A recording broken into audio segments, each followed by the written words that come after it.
الحمد للہ والصلاة والسلام علی رسول اللہ اما بعد اعوذ باللہ من الشیطان الرجیم بسم اللہ الرحمن الرحیم فیہ رجال یحبون ان یتطہروا واللہ یحب المطہرین صدق اللہ العظیم۔ کل ہم نے جھوٹے پانی کے کچھ مسائل پڑھے تھے اور کچھ احکام ذکر کیے تھے۔ آج ہم استنجا کا بیان کریں گے اور استنجا کے بارے میں وضاحت کریں گے کہ استنجا کسے کہتے ہیں۔ استنجا کسے کہتے ہیں تو استنجا پیشاب و پاخانے سے فراغت کے بعد بدن پاک کرنے کو استنجا کہتے ہیں۔ شریعت میں استنجا کرنے کی بڑی تاکید آئی ہے۔ استنجا سے غفلت اور لاپرواہی سخت گناہ ہے، کیونکہ پیغمبر خدا صلی اللہ علیہ وسلم نے اس کو عذاب قبر کا سبب بتایا ہے۔ ایک دفعہ اللہ کے رسول صلی اللہ علیہ وسلم دو قبروں کے پاس سے گزرے تو فرمایا، ان دونوں مردوں کو عذاب ہو رہا ہے، اور کسی بڑی بات پر نہیں بلکہ ان باتوں پر جن کو لوگ معمولی سمجھتے ہیں۔ ان میں سے ایک تو وہ شخص ہے جو پیشاب کر کے اچھی طرح پاکی حاصل نہیں کرتا تھا، اور دوسرا وہ ہے جو غیبت کرتا تھا، چغل خوری کرتا تھا۔ تو اس لیے استنجا کے بارے میں بڑی تاکید آئی ہے۔ تو سب سے پہلے ہم رفع حاجت کے آداب اور احکام بیان کریں گے۔ نمبر 1، پاخانہ پیشاب کرتے وقت مشرق اور مغرب کی طرف منہ یا پیٹھ کر کے بیٹھنا منع ہے۔ بچوں کو پاخانہ پیشاب کراتے وقت بھی ایسی جگہ نہ بٹھانا چاہیے جہاں قبلہ کی طرف منہ یا پیٹھ ہوتی ہو۔ اسی طرح سورج اور چاند کی طرف منہ یا پیٹھ کر کے بیٹھنا، منہ یا پیٹ کر کے پاخانہ پیشاب کرنے سے بھی پرہیز کرنا چاہیے۔ نمبر 2، سوراخ یا سخت زمین پر بھی پیشاب کرنا منع ہے۔ سوراخ میں تو اس لیے کہ ممکن ہے کوئی موذی جانور ہو اور وہ نکل کر کاٹ لے، اور سخت زمین پر اس لیے کہ چھینٹے پڑ جانے کا خطرہ ہے، اس لیے پیشاب کرنا منع ہے۔ نمبر 3، سایہ دار درخت کے نیچے، دریا اور تالاب کے کنارے جہاں سے لوگ پانی پی لیتے ہو، پھل پھول والے درختوں کے نیچے، ایسے مقامات جہاں لوگ وضو اور غسل کرتے ہو، قبرستان میں اور مسجد یا عیدگاہ کے اس قدر قریب کہ بدبو کی وجہ سے نمازیوں کو تکلیف ہونے لگے، عام گزرگاہ پر، راستوں کے قریب، کسی مجلس یا نشست گاہ کے قریب، ایسے تمام مقامات پر پیشاب پاخانہ کرنا منع ہے جہاں لوگ اٹھتے بیٹھتے ہو، آرام لیتے ہو یا دوسری ضرورتوں کو پورا کرتے ہو اور نجاست سے ان کو تکلیف پہنچنے کا اندیشہ ہو، تو ایسی جگہوں پر پیشاب اور پاخانہ کرنا منع ہے۔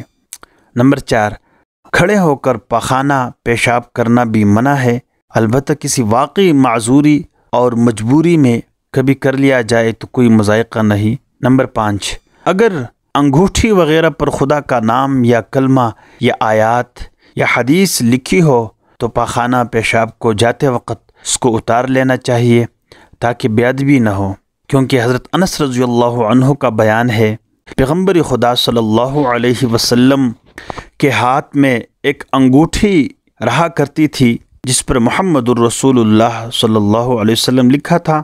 جب آپ صلی اللہ علیہ وسلم رفع حاجت کے لیے تشریف لے جاتے تو اس کو اتار دیتے تھے۔ تو اس لیے اگر انگوٹھی پر خدا کا نام یا کلمہ یا آیات یا حدیث لکھی ہو تو پاخانہ پیشاب کو جاتے وقت اس کو اتار لینا چاہیے تاکہ بے ادبی نہ ہو۔ نمبر 6، پیشاب پاخانہ کرتے وقت بلا ضرورت باتیں کرنا، بے وجہ کھانسنا، کسی آیات، حدیث یا اور کسی متبرک چیز کا پڑھنا یا چھینک آئے تو الحمدللہ کہنا درست نہیں ہے۔ نمبر 7، پاخانے میں تمام کپڑے اتار کر بالکل ننگا بیٹھنا، بلا ضرورت لیٹ کر یا کھڑے ہو کر پاخانہ پیشاب کرنا درست نہیں ہے۔ نمبر 8، کھیت میں یا میدان میں رفع حاجت کے لیے بیٹھنا ہو تو بیٹھنے سے پہلے، اور بیت الخلاء میں بیٹھنا ہو تو داخل ہونے سے پہلے یہ دعا ضرور پڑھنی چاہیے۔ اللہم انی اعوذ بک من الخبث والخبائث، اے اللہ ہم تیری پناہ چاہتے ہیں شریر جنات سے، خواہ وہ مذکر ہو یا مؤنث، اور جب پیشاب پاخانہ وغیرہ سے فارغ ہو کر باہر نکلے تو یہ دعا پڑھے، الحمدللہ الذی اذهب عني الاذى وعافانی، خدا کا شکر ہے جس نے مجھ سے گندگی اور تکلیف دور فرمائی اور مجھے آرام بخشا۔ اگر فراغت کے بعد یہ دعا یاد نہ ہو تو یہ مختصر دعا پڑھ لیں، غفرانک، اے اللہ میں تیری بخشش کا طالب ہوں۔ نمبر 9، ٹھہرے ہوئے یا بہتے ہوئے پانی میں پیشاب نہ کرنا چاہیے، کیونکہ حضرت جابر رضی اللہ تعالی عنہ کا بیان ہے پیغمبر خدا صلی اللہ علیہ وسلم نے بہتے پانی میں پیشاب کرنے سے منع فرمایا ہے۔ تو یہ رفع حاجت کے کچھ آداب اور احکام تھے، ہم نے بیان کیے، امید ہے کہ آپ لوگ اچھی طرح سے یاد کریں۔ اب ہم استنجا کے آداب اور احکام بیان کریں گے۔ نمبر 1، پیشاب پاخانے سے فارغ ہونے کے بعد پہلے بقدری ضرورت ڈیلوں سے بدن کو اچھی طرح پاک کرنا اور پھر پانی سے طہارت حاصل کرنا مسنون ہے، اور اگر کسی موقع پر ڈیلے میسر نہ ہو تو صرف پانی سے بھی پاکی حاصل ہو جاتی ہے۔ البتہ صرف پانی سے استنجا کرنے کی صورت میں پیشاب کرنے کے بعد اتنا توقف کرنا چاہیے کہ قطرہ نہ آنے کا پورا اطمینان ہو جائے، تب پانی سے استنجا کرنا چاہیے۔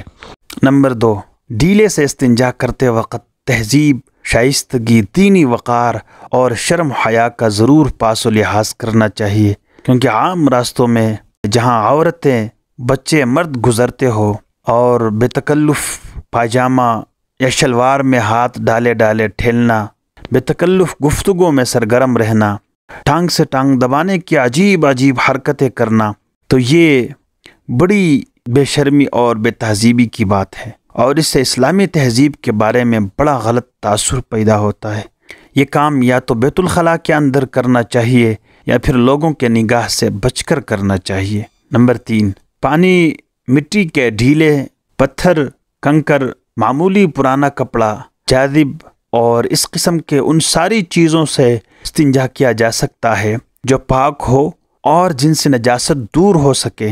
البتہ اس کا لحاظ رہے کہ استنجا کے لیے جو کچھ استعمال کیا جائے وہ نہ تو قیمتی اشیاء ہو اور نہ ایسی چیزیں ہو جن کا احترام ضروری ہے۔ نمبر 4، ہڈی، کوئلہ، چونا، شیشہ یا ایسے کنکر ٹھیکری جن سے تکلیف پہنچنے کا اندیشہ ہو، ان سے بھی استنجا کرنا منع ہے۔ نمبر 5، لوہا، تانبا، پتل، سونا، چاندی اور دوسری دھاتوں سے استنجا کرنا منع ہے۔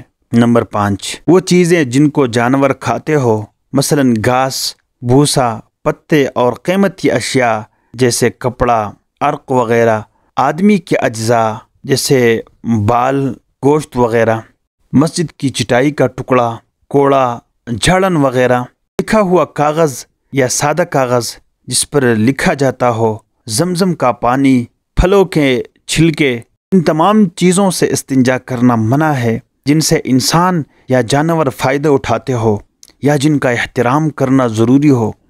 نمبر 6، پیشاب پاخانے کے مقام سے اگر کوئی اور نجاست خارج ہو، مثلا پیپ، خون وغیرہ، تب بھی استنجا کرنا چاہیے۔ نمبر 7، استنجا بائیں ہاتھ سے کرنا چاہیے اور استنجا کے بعد ہاتھ کو اچھی طرح دھو لینا چاہیے مٹی سے یا صابن وغیرہ سے، کیونکہ حضرت ابو ہریرہ رضی اللہ عنہ فرماتے ہیں کہ پیغمبر خدا صلی اللہ علیہ وسلم جب بیت الخلاء تشریف لے جاتے تو میں ایک پتل کے برتن میں آپ صلی اللہ علیہ وسلم کو پانی دیتا اور آپ صلی اللہ علیہ وسلم استنجا فرماتے اور پھر زمین پر ہاتھ ملتے تھے۔ تو اس لیے استنجا کے بعد ہاتھوں کو اچھی طرح دھو لینا چاہیے صابن وغیرہ سے۔ تو یہ رفع حاجت کے آداب اور احکام اور استنجا کے آداب اور احکام تھے، ہم نے بیان کیے۔ امید ہے کہ آپ لوگ اچھی طرح اسے یاد کریں اور آگے شیئر کریں۔ جزاک اللہ خیر۔